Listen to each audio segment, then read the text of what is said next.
मुलांनो, काल आपण सिंग्युलर आणि प्लुरल्स हा व्याकरणाचा भाग पाहिला होता. आज आपण पाहणार आहोत आर्टिकल्स.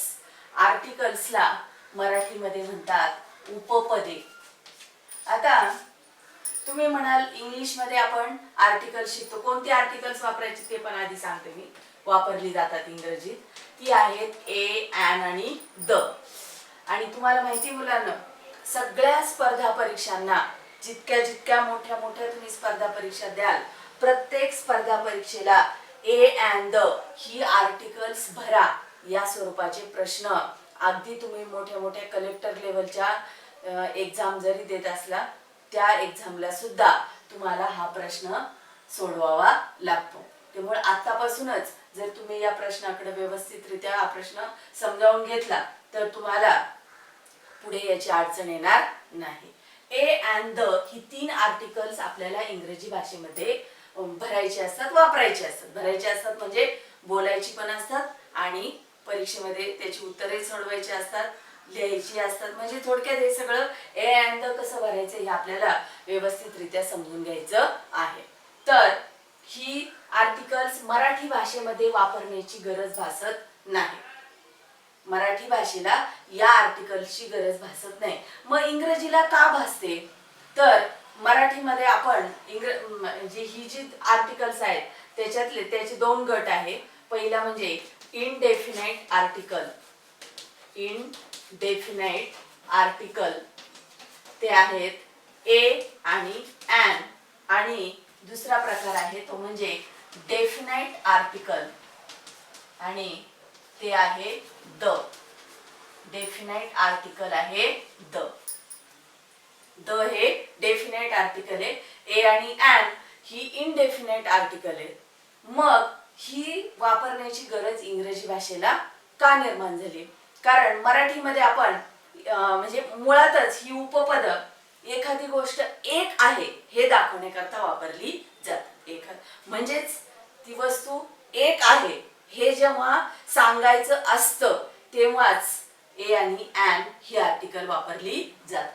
याचाच अर्थ काय होतो की आर्टिकल सगळे सिंग्युलर कॉमन नाउन्सच्या अगोदर, कुठे सिंग्युलर कॉमन नाउन्स, पहा आपल्याला common nouns, abstract nouns, material nouns हे किती वेळा पुढे व्याकरणामध्ये आपल्याला ते शब्द ऐकायला मिळतात. A and the he articles फक्त आणि फक्त सिंग्युलर कॉमन नाउन्सच्या अगोदरच वापरली जातात. प्लुरलच्या अगोदर कुठलंही आर्टिकल वापरलं जात नाही. आला हा पहिला भाग लक्षात आला.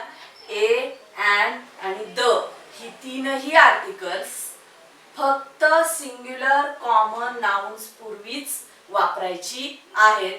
प्लुरल म्हणजे अनेक वचन आलं तर त्याच्यापूर्वी कोणतंही आर्टिकल येणार नाही. फॉर एक्झाम्पल मी इथं लिहिते बॉय, याच्यापूर्वी आर्टिकल येणार. बॉईज लिहिलं तर याच्यापूर्वी आर्टिकल येत नाही. समजलं? फक्त एक वचनापूर्वी आर्टिकल येतं, अनेक वचनापूर्वी येत नाही. आणि या आर्टिकलचाच अर्थ काय होतो? एक. या आर्टिकलचा अर्थ काय आहे? एक. ए आणि ॲन. मग आता ए केव्हा वापरायचं, ॲन केव्हा वापरायचं आणि द केव्हा वापरायचं? तर एकदम सोपा भाग आहे मुलांना. कॉमन नाउन्स पूर्वी आर्टिकल येतं आणि ज्या कॉमन नाउन्सची सुरुवात कॉन्सोनंटने होते, ओवेल्स आणि कॉन्सोनंट, म्हणजे जसं मराठीमध्ये स्वर आणि व्यंजन आहेत तशी इंग्रजीत सुद्धा स्वर आणि व्यंजन आहेत. इंग्रजीमध्ये एकूण वर्ण आहेत 26. त्यापैकी फक्त 5 स्वर आहेत. ते आहेत ए, ई, आय, ओ, यू. पहा बरं का, ए, ई, आय, ओ, यू हे 5 स्वर इंग्रजी भाषेमध्ये आहेत. मग आता या स्वराने जर शब्दाची सुरुवात झाली तर त्याच्यापूर्वी ॲन हे उपपद वापरतात. असा एक सर्वसाधारण नियम आहे. किंवा जर दिलेल्या शब्दाचं उच्चारण हे स्वराने होत असेल, स्वराने म्हणजे उच्चारण स्वराने, उच्चारण आपण मराठीत करतो. आपले मराठीतले स्वर कोणते? अ, आ, ई ई ए आई ओ औ अम आहा रू रू सॉरी अम आहा नाही ए आई ओ औ रू आणि रू हे 12 स्वर आहेत मराठी. तर यांच्यापैकी कुठल्याही एका स्वराने जर शब्दाची सुरुवात होते असं आपल्याला वाटत असेल तर त्याच्या पूर्वी मात्र कंपल्सरी अँड हे उपपद वापरलं जातं किंवा अँड वापरलं जातं. मग एवढं सगळं गोंधळ आपण लक्षात ठेवायचा नाही. मग आपण काय लक्षात ठेवायचं तर दिलेल्या शब्दाचं उच्चारण मी तुम्हाला यातली ट्रिक सांगते. दिलेल्या शब्दाचं उच्चारण जर अ आ इ ई उ ऊ ए आई ओ औ रू आणि रू यापैकी एकाने आपल्याला होताना दिसत असेल तर त्याच्यापूर्वी सरळ तुम्ही अँड वापरा, तुमचं चुकणार नाही. आणि इतर शब्दांपूर्वी तर अ येतच आहे. अ हे इतर शब्दांपूर्वी येते. पहा आता 2 उदाहरणं घेते मी. एलिफंट ई ने सुरुवात झालेली आहे आणि याचं उच्चारण काय करतो आपण. एलिफंट कसं उच्चारण करतो. एलिफंट ए काय घेतलं आपल्या उच्चारणात काय आलाय ए आला म्हणजे आपला स्वर आला मराठीतला म्हणजे त्याच्यापूर्वी कोणतं उपपद येणार आहे अँड. कोणतं येणार आहे अँड. त्याच्याऐवजी मी युरोपियन शब्द घेते. युरोपियन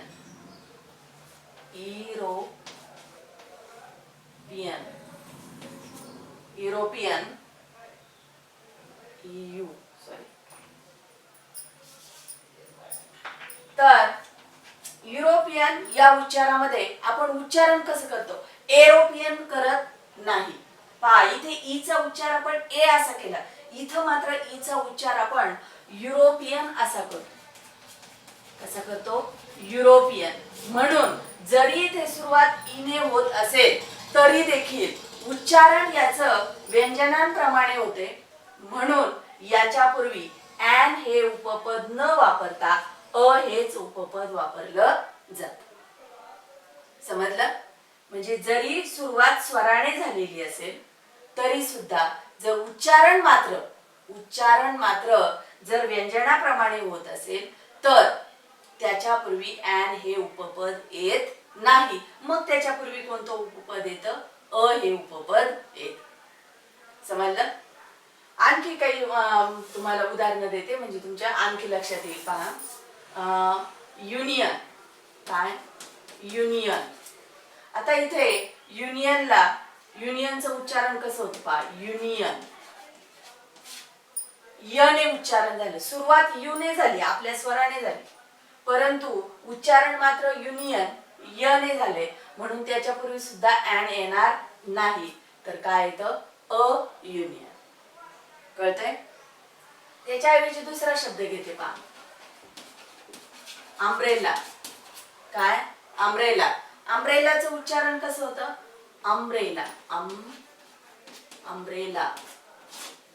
अ ने उच्चारण सुरू झालं. सुरुवात यू ने झाली पण उच्चारण अ ने होते म्हणजे याच्यापूर्वी काय येणार आहे अँड. अ हा काय आपला स्वर आहे. यू हा स्वर आहे का नाही. समजलं. म्हणजे तुम्ही ध्यानात काय ठेवायचे जर दिलेल्या शब्दाचं उच्चारण हे स्वराप्रमाणे होत असेल तर त्याच्या पूर्वी आपण अँड हे उपपद वापरावे. आता आणखी 2 शब्द घेते म्हणजे आणखी व्यवस्थित तुम्हाला कळेल. पहा आर. याचं उच्चारण आर किंवा आवर असं सुद्धा करतात. खरं युरोपियन इंग्लिश प्रमाणे आर असं उच्चार करतात किंवा आवर असं म्हटलं तरी चालेल. आवर म्हणा थोडक्यात. आवर असं याचं उच्चारण होतं. याचं उच्चारण हावर होत नाही. हावर होत नाही. उच्चारण काय होतं आवर होतं. म्हणजे आ हा काय आपला स्वर म्हणून याच्यापूर्वी काय येतं अँड. आता पहा याच्याकडे पाहिलं आपण तर सुरुवात मात्र एच ने झाली. सुरुवात कशाने झाली एच ने. बरोबर. ए आय ओ ने सुरुवात झालेली नाही एच ने सुरुवात झाली तरी सुद्धा याच्या पूर्वी काय आले अँड आले. का आले अँड कारण याचं उच्चारण स्वराप्रमाणे होतं. समजला हा भाग. आणखी एक शब्द घेते मी ऑनर. काय ऑनर. तर ऑनर पूर्वी सुद्धा काय येतं ऑनरचं सुद्धा उच्चारण कसं होतं, सॉरी, उच्चारण ऑनर असं होतं, ऑनर.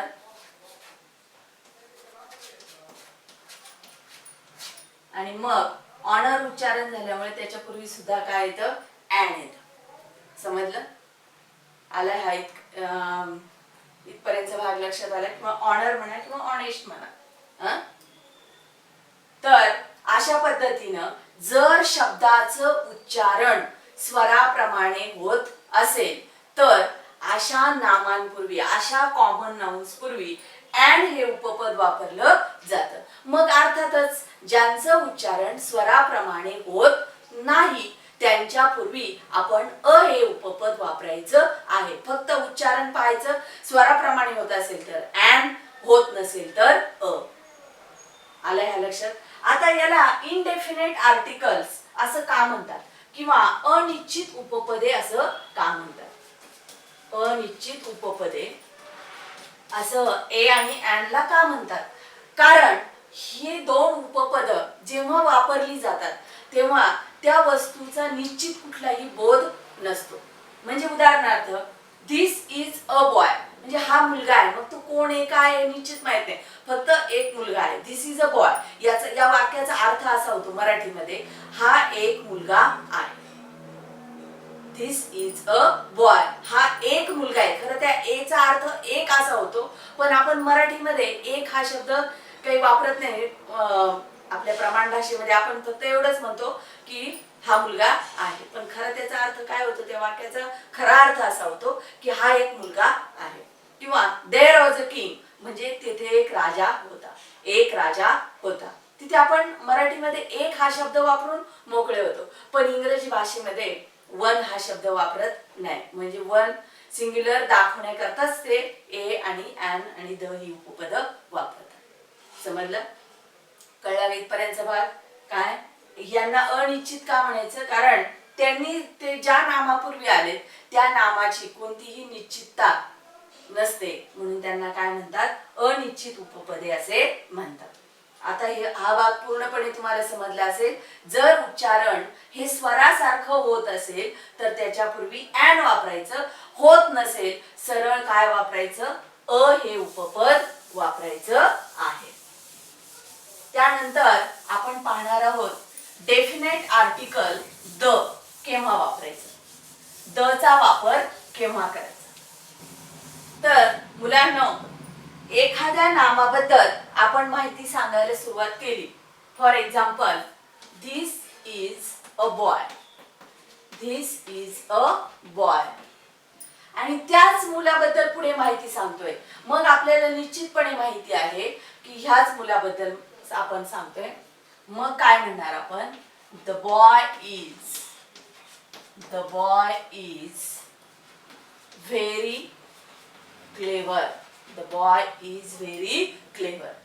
म्हणजे इथे आपण अ वापरलं कारण आपल्याला त्याच्या बाबत अनिश्चित आहे. म्हणजे हा एक मुलगा आहे, दिस इज अ बॉय, हा एक मुलगा आहे, एवढंच आपल्याला म्हणायचं आहे. आणि आता त्याच मुलाबद्दल म्हणजे निश्चितपणे ह्याच मुलाबद्दल आपल्याला माहिती सांगायची, म्हणून कोणतं आर्टिकल आलेलं आहे, द. म्हणजे त्याच मुलाबद्दल पुढे माहिती सांगायची असेल, त्याच व्यक्तीबद्दल पुढे माहिती सांगायची असेल, त्याच वस्तूबद्दल माहिती सांगायची असेल. For example, this is a rose, this is a rose म्हणजे हा गुलाब आहे, अ हे उपपद वापरलं आपण.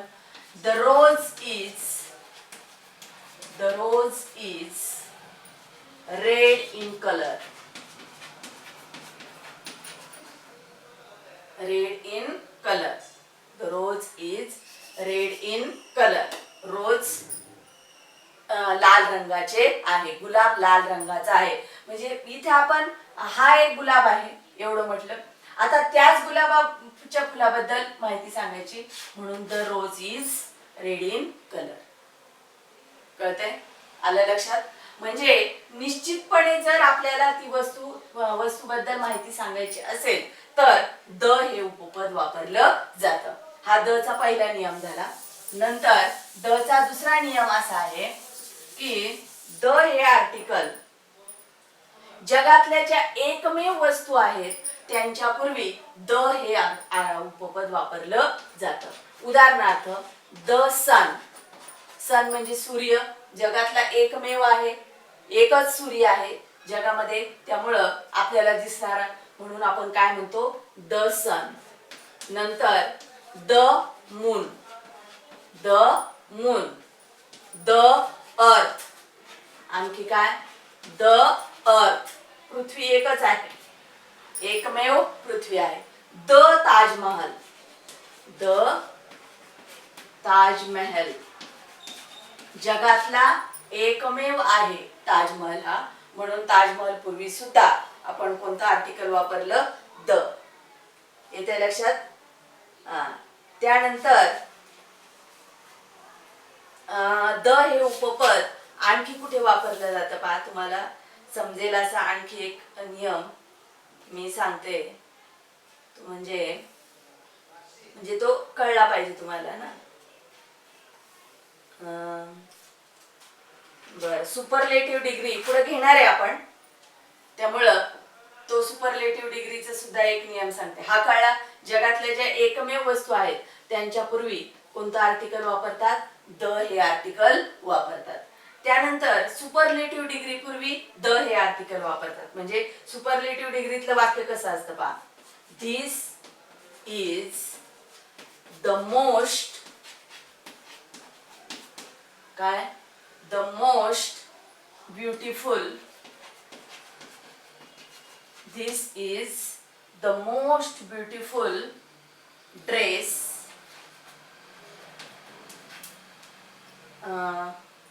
in my cupboard. In my cupboard.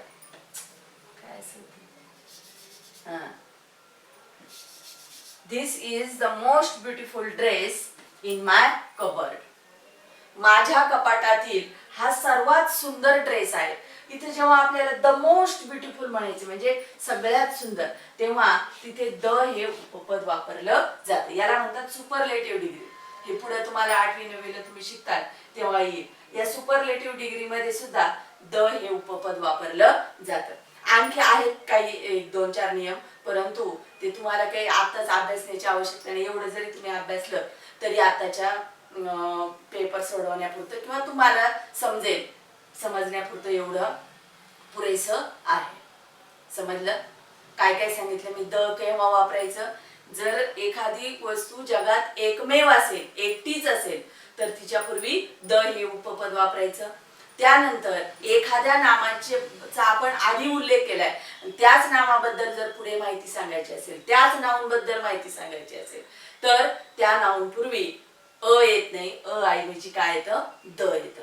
आणि तिसरा सांगितलं तुम्हाला सुपरलेटिव्ह डिग्री मध्ये काय येतं, द हे उपपद वापरलं जातं. समजलं.